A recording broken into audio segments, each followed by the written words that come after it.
এই দোয়াগুলো মুখস্থ করে নেন মা। পেশাব পায়খানা বাদ দিয়ে মা জননী যখন এই টাইম পাবেন তখনই আপনারা এই দোয়াগুলো বলবেন গুনগুন করে। এক নাম্বার দোয়া হলো আস্তাগফিরুল্লাহ, আয় আল্লাহ তোমার নিকট ক্ষমা প্রার্থনা করছি। একবার সকলে বলুন আস্তাগফিরুল্লাহ, জোরে বলেন আস্তাগফিরুল্লাহ। আপনারা মনে হয় গুনাহগার বান্দা না, এটা তো আওয়াজ হতো জি না, মুখে খৈনি টনি আছে যে পড়ে যাবে আস্তাগফিরুল্লাহ বললে? হ্যাঁ, হাই হাই রে বন্ধুরে আমার, তাহলে আমরা হলাম গুনাহগার বান্দা। আমরা উঠতে বসতে আল্লাহর কাছে তওবা করব, ইস্তেগফার করব।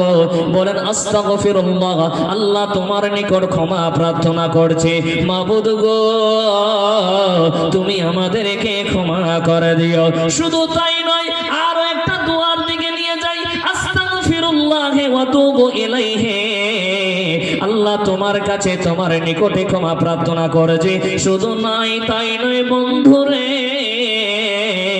আল্লাহ তাবারক তাআলার কাছে সকলকে ফিরে যেতে হবে। এর দুনিয়ার মানুষ রে, পৃথিবীর বুকে যত মহিলা আছে, পৃথিবীর বুকে যত পুরুষ আছে রে, প্রত্যেকটা পুরুষকে প্রত্যেকটা মহিলাকে আল্লাহর কাছে ফিরে যেতে হবে। কেউ বলতে পারবে না, কেউ রাগ করে বলতে পারবে না যে আমি আল্লাহর কাছে যাব না। কেউ আছেন বাপ বলেন? এখানে কেউ আছেন? না না না বন্ধুরে, পৃথিবীর বুকে কোনো মহিলা নাই, কোনো পুরুষ নাই, প্রত্যেকটা মানুষকে আল্লাহর কাছে যেতে হবে। তাই মা বোন বেটি রে, বেশি বেশি করে আল্লাহর কাছে তওবা ইস্তেগফার করবেন। কিন্তু হাইরে মুসলমান, আজকে যুবক ভাইদের টাইম মিলছে না। আজকে আমরা লুটু, আজকে আমরা মোবাইল নিয়ে, আজকে আমরা পাবজি নিয়ে, বিভিন্ন ধরনের গেম নিয়ে ব্যস্ত হয়েছে। কথা ঠিক না বেঠিক বলেন বন্ধু? শুধু তাই নয় বাপ আমার, আজকে আমরা দুনিয়া নিয়ে ব্যস্ত হয়ে গেছি, আজকে আমরা ছেলে মেয়ে নিয়ে ব্যস্ত হয়ে গেছি, সংসার নিয়ে ব্যস্ত হয়ে গেছি, ইস্তেগফার করার মতো টাইমটা পাচ্ছি না। শুধু তাই নয়, আজকে আমার ভাইরা বাপজানরা নামাজ পড়তে যাচ্ছে, যেমন মুরগিগুলো ঠক ঠক করে ঠক ঠক ঠক ঠক করে মারে, এইভাবে আমার চাচারা আমার ভাইরা খুব তাড়াহুড়া করে নামাজ পড়ে তার বাড়িতে ফিরেছে। কথা ঠিক না বেঠিক বলে? তারা টাইমটা পাচ্ছে না যে আল্লাহর কাছে বসে বসে একটু ইস্তেগফার করি, ক্ষমা চাই যে আমি একজন গুনাহগার বান্দা, পাপী বান্দা, জীবনে অনেক গুনাহ খাতা হয়ে গেছে। আল্লাহ তুমি আমাদের গুনাহ খাতাগুলোকে maaf করে দিও। সকলে বলেন আল্লাহুম্মা আমিন। বাপজান চলেন, আল্লাহ তাবারক তাআলা কোরআনুল কারীমে পরিষ্কার ভাবে জানিয়ে দিয়েছেন। কোরআনুল কারীম সূরা নূর 31 নম্বর আয়াত। বাপজান জানেন আল্লাহ তাবারক তাআলার কাছে সফল কাম কে হবে? শুধু তওবার বিষয়ে আলোচনা হচ্ছে যে আল্লাহ তাবারক তাআলার কাছে সবথেকে প্রিয় মানুষ আল্লাহ তাবারক তাআলা সবথেকে যে মানুষকে ভালোবাসে, ওই মানুষটাকে, যে মানুষটা আল্লাহ তাবারক তাআলার কাছে ক্ষমা চায়, তওবা করে, একটা পয়েন্টে আলোচনা করছি বাপ, বিস্তারিত একটু আলোচনা না করলে বুঝতে পারবেন না। তো সফল কাম কে হবে? আমার আল্লাহ দেখেন এখানে আরো কত দয়ালু বলেন তো বন্ধু আমার। কিন্তু আপনি আমি বুঝতে চাই না। আমার আল্লাহ তাবারক তাআলা কোরআনুল কারীম সূরা নূর 31 নম্বর আয়াতে বলছেন, বিসমিল্লাহির রহমানির রহিম, ওয়া তুবু ইলাল্লাহি জামিআন আইয়ুহাল মুমিনুনা লাআল্লাকুম তুফলিহুন। আমার আল্লাহ তাবারক তাআলা বলেন, হে মুমিনগণ, হে মুমিনগণ, তোমরা সকলে মিলে আল্লাহর নিকট তওবা করো রে, যাতে করে তোমরা সফল কাম হও। বন্ধুরে, মার বেটি রে, আমার আল্লাহ কোনোদিন চাই না আমার বান্দাকে আমি জাহান্নামে দে।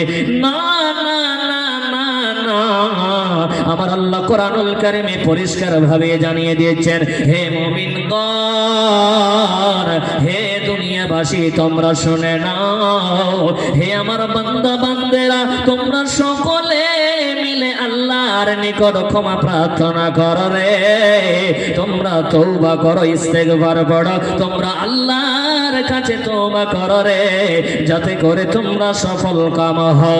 বন্ধুরে আমার, আজকে আমাদের মুসলমান ভাই বোনদের টান নাই যে আমরা উঠতে বসতে আল্লাহর কাছে আমরা তওবা ডুবো করে।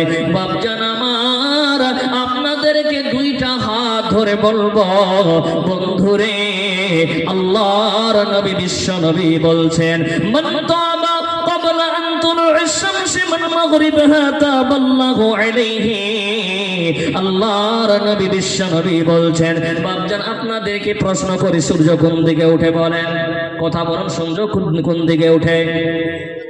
যে পূর্ব দিকে সূর্য উঠে, কিন্তু আল্লাহর নবী বলছে উম্মত শুনে না, তোমরা পশ্চিম দিকে সূর্য উদয়ের আগে তোমরা আল্লাহর নিকট ক্ষমা প্রার্থনা করো রে।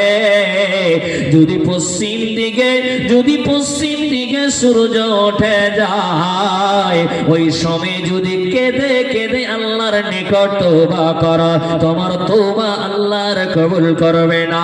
তাই বন্ধুরে আমার, এই গুনার কারণে আল্লাহর কাছে তওবা করেন আজকে। আল্লাহ জীবনে যত গুনাহ হয়েছে আল্লাহ তুমি আমাদের সমস্ত গুনাহ খাতাকে আল্লাহ তুমি মাফ করে দাও। কেন বাপজান আমার, জাহান্নামের আগুন ভীষণ কঠিন আব্বা। যদি আজকে আল্লাহর কাছে তওবা না করে মারা যান, জাহান্নামের আগুন সইতে পারবো না। বাপজান আমার, দুনিয়ার আগুন তো সামান্য তেজ, কিন্তু এর থেকে অনেক গুণ জাহান্নামের আগুন তেজ। বাবা মার, মা বেটি খালা রে, এই 5-6 দিন আগে জয়পুর দিল্লিতে একটা গ্যাসের গাড়ির সঙ্গে যেন ধাক্কা লেগে, একটা বড় গাড়ির সঙ্গে ধাক্কা লেগে ওইটা গাড়িটা যেন ব্লাস্ট হয়ে যায়। বন্ধু আমার, 1 মাইল অব্দি যতগুলো গাড়ি ছিল সমস্ত গাড়ি যেন পুড়ে ছারখার হয়ে যায়।